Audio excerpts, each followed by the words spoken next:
दोस्तों नमस्कार, जोहार। चलिए जानते हैं झारखंड सुबह की ताज़ा खबरों को, लेकिन उससे पहले अगर आपने अभी तक इस चैनल को सब्सक्राइब नहीं किया तो सब्सक्राइब कर लें, जिससे कि आपको झारखंड सुबह की ताज़ा खबर रोजाना मिलती रहे। सबसे पहली खबर, सारंडा में फिर से आईईडी विस्फोट। सर्च ऑपरेशन के दौरान हादसा। झारखंड के पश्चिमी सिंहभूम जिले के सारंडा क्षेत्र में आईईडी ब्लास्ट हुआ है।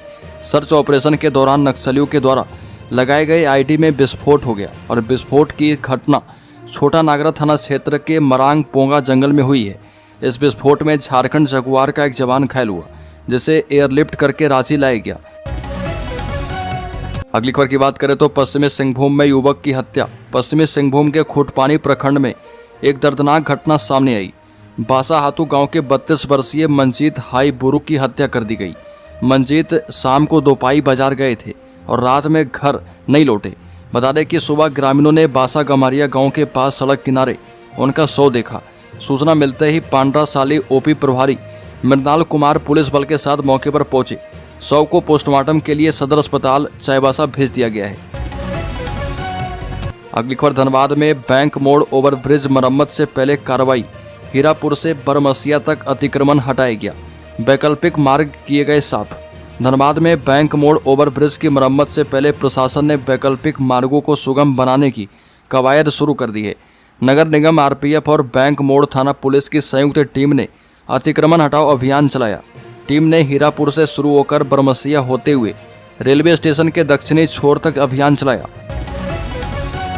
अगली खबर, कमरे के फर्श में बना था नकली शराब का कारखाना। टाइल्स हटाते ही मिला गुप्त कमरा। राज्य के पलामू जिले में पुलिस ने एक नकली शराब फैक्ट्री का भंडाफोड़ किया। पाटन थाना क्षेत्र के कुंदरी गांव में एक मकान के अंदर कमरे की जमीन के नीचे गुप्त कमरा बनाकर यह धंधा चलाया जा रहा था।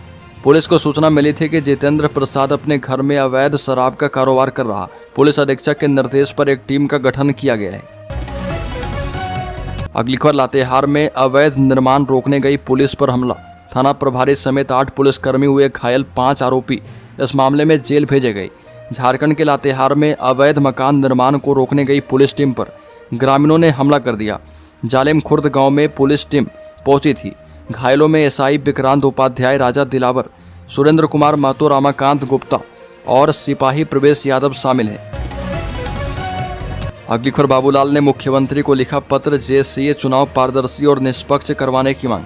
भारतीय जनता पार्टी के प्रदेश अध्यक्ष और नेता प्रतिपक्ष बाबूलाल मरांडी ने मुख्यमंत्री हेमंत सोरेन को पत्र लिखकर झारखंड स्टेट क्रिकेट एसोसिएशन के चुनाव में प्रशासनिक प्रभाव एवं हस्तक्षेप को रोकने और पारदर्शी एवं निष्पक्ष चुनाव करवाने की मांग की। पत्र में कहा कि जेसीए का चुनाव 18 मई को प्रस्तावित है, जिसके लिए 12 और 13 मई को नामांकन एवं 14 मई को नाम वापसी की तिथि निर्धारित है। अगली खबर, झारखंड हाईकोर्ट ने मृत सीआईएसएफ जवान की बर्खास्तगी को अनिवार्य सेवानिवृत्ति में बदला। झारखंड हाईकोर्ट ने केंद्रीय औद्योगिक सुरक्षा बल के एक मृत जवान की बर्खास्तगी को बदलते हुए उसे अनिवार्य सेवानिवृत्ति माना है। हाईकोर्ट ने यह फैसला जवान की विधवा जयंती देवी उर्मलिया की याचिका पर सुनाया है, जिसमें उन्होंने अपने पति संतोष उर्मलिया को बर्खास्त किए जाने के फैसले को चुनौती दी थी। दरअसल संतोष उर्मलिया सीआईएसएफ में धनबाद के बीसीसीएल यूनिट में तैनात थे। अगली खबर, भाजपा की राजनीति केवल भ्रम फैलाने तक सीमित। बता दें कि भाजपा की ओर से हेमंत सरकार पर लगाए गए आरोपों पर झारखंड मुक्ति मोर्चा ने पलटवार करते हुए कहा कि भाजपा जनादेश का अपमान करने में कोई कसर नहीं छोड़ रही है। झारखंड मुक्ति मोर्चा महासचिव विनोद कुमार पांडे ने कहा कि भाजपा को यह समझ लेना चाहिए कि जनता ने उन्हें विपक्ष में बैठने के लिए चुना है, न कि निराधार आरोप लगाने के लिए। उन्होंने कहा कि भाजपा की राजनीति केवल भ्रम फैलाने और अवरोध पैदा करने तक सीमित हो गई है। अगली खबर, सीएम हेमंत सोरेन और कल्पना सोरेन ने नए मुख्यमंत्री आवास निर्माण की रखी आधारशिला।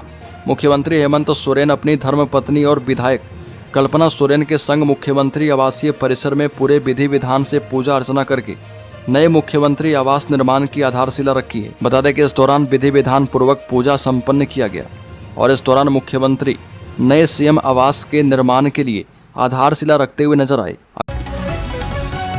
अगली खबर, झारखंड के पश्चिमी सिंहभूम में ग्राम प्रधान की हत्या।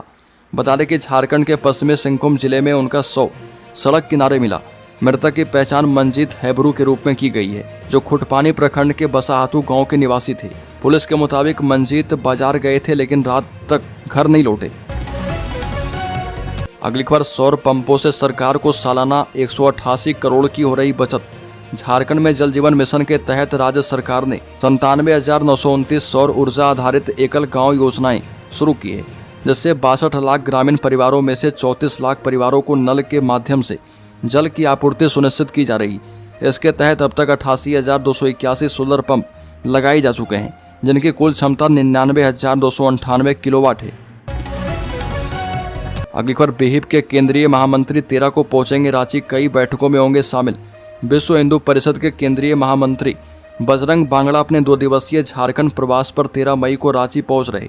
इन 2 दिनों के दौरान वो बिहिप कार्यकर्ताओं एवं सामाजिक और धार्मिक संगठनों के पदाधिकारियों के साथ अलग अलग बैठकें करेंगे। विश्व हिंदू परिषद के झारखंड प्रांत मंत्री मिथिलेश्वर मिश्र ने बताया कि बीएसपी महामंत्री 13 मई को 10 बजे से एयरपोर्ट रोड स्थित होटल ग्रीन एकर्स में अधिवक्ताओं के साथ बैठक करेंगे। अगली खबर, जिले के 4404 पीवीटीजी परिवारों को मिलेगा आवास। बता दें कि संताल परगना के दुमका जिले में बरसों से बुनियादी सुविधाओं के अभाव में जीवन यापन कर रहे आदिम जनजाति समाज के परिवारों की बदहाली दूर करने के लिए प्रधानमंत्री जनमन योजना के अंतर्गत धरती आबा जनजातीय ग्राम उत्कर्ष अभियान में कई काम हो रहे। इलाके की तस्वीर बदल गई है। जो गांव पहले सड़क, बिजली, पानी और स्वास्थ्य सेवाओं की कमी से जूझ रहे थे, अब एक आदर्श ग्राम बनने की राह पर है। अगली खबर की बात करें तो झारखंड के पूर्वी सिंहभूम में मैया सम्मान योजना में गड़बड़ी का पता चला। पूर्वी सिंहभूम जिले के डिप्टी कमिश्नर अनन्य मित्तल ने संभावित अनियमितताओं पर चिंता जताते हुए सभी प्रखंड विकास अधिकारियों और अंचल निरीक्षकों को जांच करने और 3 कार्य दिवस के भीतर रिपोर्ट जमा करने का निर्देश दिया। प्रारंभिक जांच के बाद मित्तल ने कहा कि यह संज्ञान में आया है कि योजना के कई लाभार्थियों को एक ही बैंक खाते के माध्यम से धन प्राप्त हुआ है, तो योजना के दिशा निर्देश का उल्लंघन है। अगली खबर, गढ़वा के डुमरों में लगातार हो रही दुर्घटनाओं के मद्देनजर एसडीएम ने किया स्थल निरीक्षण। गढ़वा बाईपास में डुमरो चौक पर पिछले कुछ दिनों से लगातार हो रही सड़क दुर्घटना के मद्देनजर एसडीएम संजय कुमार ने ग्रामीणों के साथ स्थल निरीक्षण किया।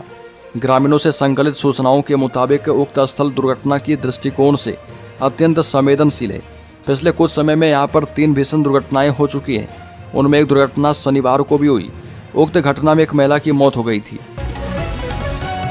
अगली खबर, शादी में शामिल होने ससुराल जा रहे सेना के जवान की मौत से मचा हड़कंप। राज्य के पलामू जिले में शादी में शामिल होने के लिए ससुराल जा रहे सेना के जवान की मौत से गांव और ससुराल दोनों जगह कोहराम मच गया। बता दें कि पलामू जिले के रेलहाट थाना क्षेत्र में ये घटना हुई है। क्षेत्र के गुराहा ब्रामोरिया मुख्य पथ पर घकुआ गांव के पास बाइक दुर्घटना में सेना के जवान राजेंद्र कुमार ठाकुर की मौत हुई। राजेंद्र ठाकुर चैनपुर थाना क्षेत्र के बराव गांव के चंदन ठाकुर के पुत्र थे। अगली खबर, घायल जवान को लाया गया रांची। चाईबासा में आईडी ब्लास्ट में घायल जवान का राज हॉस्पिटल में इलाज जारी। चाईबासा के छोटा नागरा थाना क्षेत्र में नक्सलियों के द्वारा बिछाए गए आईडी ब्लास्ट में घायल जवान को रांची लाया गया। घायल जवान का रांची के राज अस्पताल में इलाज जारी है।